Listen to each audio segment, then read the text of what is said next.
Hey everyone, TimaeuSS here, and welcome to another Honkai Star Rail video. So this is the ultimate simulation document from Theory Crafters with regards to how some of the current Hypercarries or damage dealers work, bar Seele, because that's just so difficult to simulate. So with Kafka, Blade, QQ, and Jingyuan in this document, and shout out to the author of this insanely detailed document. Now, if this is to go live and made public, of course, it will come from the author themselves, so I will not be sharing this. But if you are looking to understand more about how simulation works, check out Mr. Poke's video. He breaks down how the setup works for the simulation and basically the different variables, and he talks about the Kafka versus Jingyuan simulation at the very end. Mr. Poke has been with us since the Artery Gear days, a very gifted player and a valuable member of the community. So I'll have a link down below in the description as well as in the video. Now, looking at this document, now small brain like me, right? I basically just go for the numbers,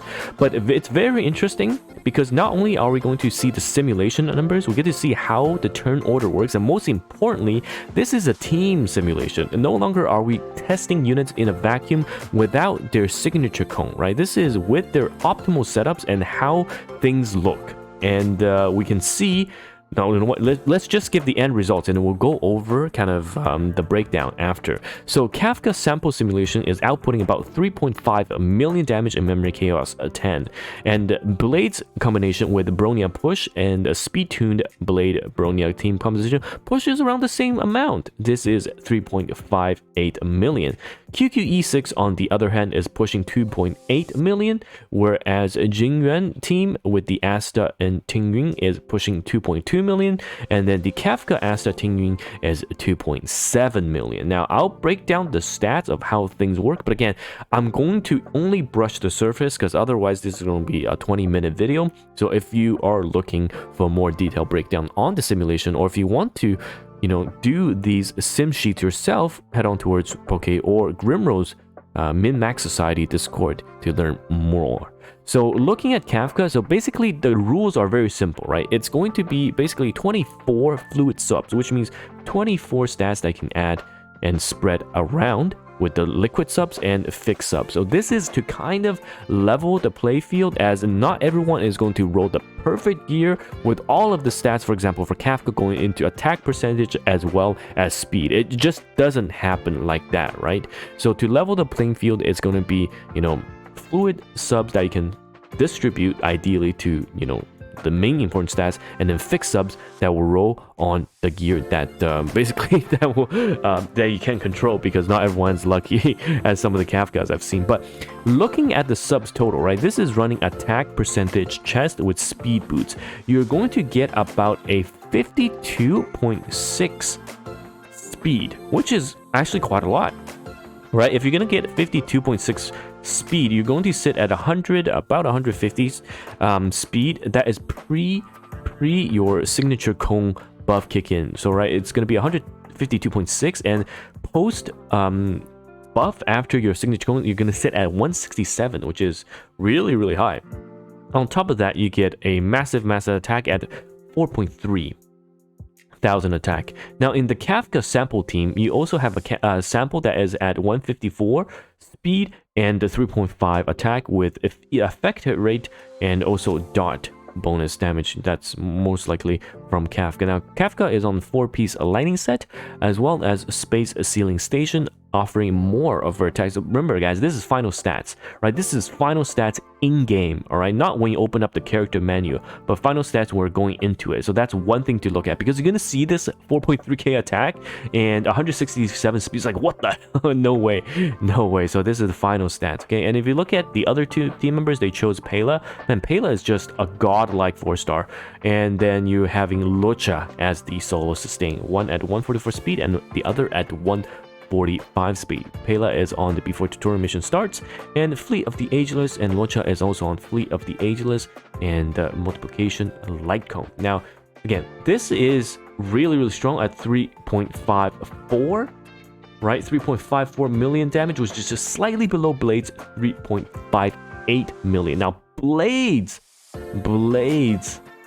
stats are pretty significant. So I am a blade lover, and my blade at E2, and looking at blade stats, you're getting 25 speed to reach that 134. And again, if you don't know why 134 is so important, especially in Memory Chaos, it's because you get 2 turns. You get 2 turns, and the next breakpoint for getting 3 turns at 200. So 134 is basically what everyone needs to hit, and after that, unless you know what you're doing, don't mind. Now this is going to be from an HP rope as well as a wind orb with a crit damage chest, right? So all in all, after that is calculated, you're looking at a blade that has 6.2k HP, right? Again, this is final stats, a 200 crit damage.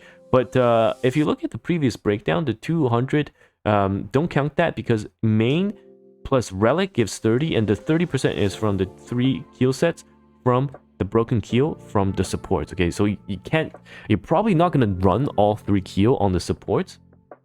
So this is probably a bit lower, right, realistically. But this is the baseline you want to go for.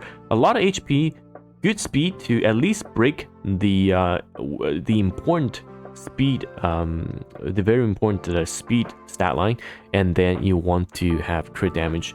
Cleaning up the Bronia so you can go blade into Bronia push into basically a really better, much better turn cycling, right? And then Pela, SP positive, and Loja. This is going to be a very SP positive team, which is super important. Now, looking at the subsequent QQ-E6, I think this is what most people are very keen to find out. What is QQ's stats to do 2.8 million, right? This is a lot of damage. If you didn't look at my PvP tournament that I hosted for Honkai Star, do check it out, because this is going to be an insane realization of how strong QQ is, basically. Now, looking at QQ, you're going to run a crit damage chest. Hopefully get really good crit rate buff from your substats as well as your inner 2 pieces, and then the rest can just go into attack, and also running, very importantly, speed boots, right? You can see the speed boots is very key, breaking that 134 speed stat line, and then the crit damage is going to sit at 167.62. But you can see that for crit damage, again, 30% is not coming from QQ, all right? This is, you have to minus this by 30 because it's coming from somewhere else. It's coming from somewhere else, very similar to the blade setup. So that is one thing I found in this document that you definitely need to understand. This is kind of your full supporting your Hypercarry setup. Now, this is on Jingyuan's before dawn, so right, S1, and this damage output is really good. So let's see what they did to Jingyuan in terms of the buffs. Now, you can see right off the bat, this is not 30%.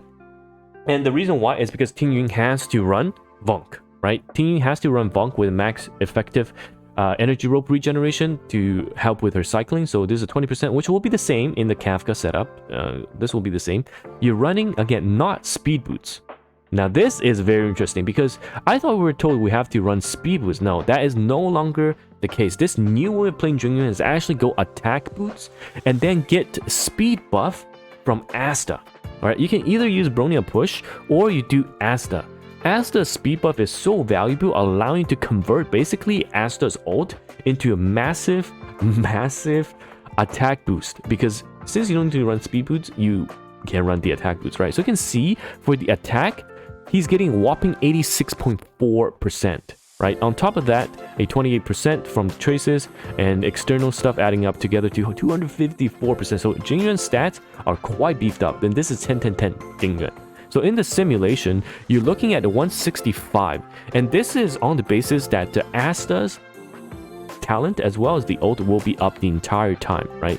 Which means Jingyuan is getting, and so this is accounting for, of course, part of the Asta's attack buff. So Jingyuan is going to sit very comfortably at a massive attack rate as well as 83% crit rate and 167% crit damage on top of all the bonus that he gets. And despite that, in the calculation, if you look at it, it's still 2.2 million damage, which just falls a bit short in comparison. Now, this is E0 with the signature cone, right? If Jingyuan gets higher Eidolons, of course, things will be looking very different. But also note, guys, even Arlan can 0 cycle Memory Chaos. Jingyuan can do it with absolute ease. And I've seen Jingyuan setups that just make this look like a joke, right? Make Memory Chaos clear so easily. So play your favorite character, it's a-okay. Anyone can E0 cycle. So if you're looking for, you know, who to outperform who, but you don't care about, you know, memory chaos, whatever, just go for your husbandos and waifu. But for the theory crafters, or those are doubting the simulations or wanting to understand how the simulation works, right? This is kind of the math behind everything, the stats that are getting thrown at Jingyuan in the simulations. Because now they're trying to level the playing field so that the comparison is at least similar, right? Because I've seen so many things saying that, you know, it's not fair, but you know, game Jingyuan stats way too low, or it's not multiple targets. But guys, it's all here now. It's all here. Again, it depends on if the author wants to release this. If so, we can post a link. If not, then we'll have to wait. So in Kafka's comparison, this is Kafka plus Asta Tingyuan. So this is on Kafka's signature cone, and you can see this is 202 speed. Now, this, okay, is really crazy because this is the exact same way I run my Kafka, right? If you look at Kafka's stance, this allows you to essentially hit a third turn in 0 cycles. So 134, as we said, is the first speed breakpoint. But with 200, anything above 200 will allow you to break your second speed breakpoint. Which means now, in the first cycle, you actually get 3 turns in, which is really important. And this is a Kafka's, you're not building any crit or crit damage on Kafka's team with Tingyuan and Asta, and there's a lot of attack buffs from both Tingyuan and Asta together, and ultimately the end result is 2.7 million. Now, today on stream, we did a 3-person clear. It was basically, I mean, it was just Kafka, Asta, and Tingyuan, and we 0 cycled it with just 3. We didn't even bring an extra unit to generate skill points. It was just those 3 units. So again, it really doesn't matter. It really doesn't matter who you use to clear, but for those of you that are, you know, wondering what the simulation looks like, it's all here, right? If you want to know how simulation works, again, go check out Poke's video, okay? But I wanted to kind of compare how the damage looks. Sample Kafka looking really good, and of course, when another 5-star damage over time dealer comes out with a kit that synergizes even more with Kafka, I think Kafka is going to be super insane.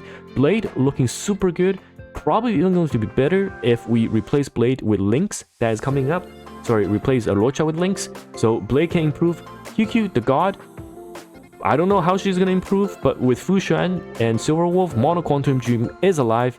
And Jingyuan, you know what? All Jingyuan needs is something that enables follow-up units or something that manipulates the Lightning Lord, and we will see Jingyuan all the way up at the top as well. So, guys, you know me, alright? I almost E6 the Dangheng and skip Kafka.